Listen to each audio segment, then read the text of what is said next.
Share ko lang sa inyo to mga lods. Nakita nyo ba yung forma ng Japanji na yan? Ibig sabihin ready to molt na yan, kaya ganyan yung forma niya. Bibigyan ko pa sana ng lods, kaya lang nung nakita kong ganyan yung pwesto niya, hindi ko na pinakailaman eh. Update ko kayo bukas kapag nakapag molt to. Sigurado to molt to bukas.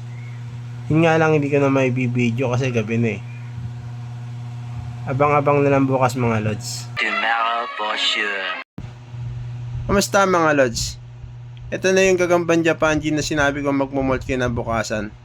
At least tama naman yung prediction ko, nakapag-molt na siya. Ayan yung pinag-molta niya mga lods oh. Tapos andun siya sa may itaas.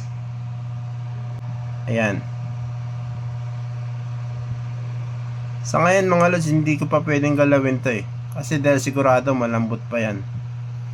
Baka sa ibang araw na lang. Grabe, ang laki ng pinagmolta niya. Ayan. At least tama yung prediction ko na magmo-molt na siya. Ang galing! Ang galing! Hanggang dito na lang muna mga lods. Salamat.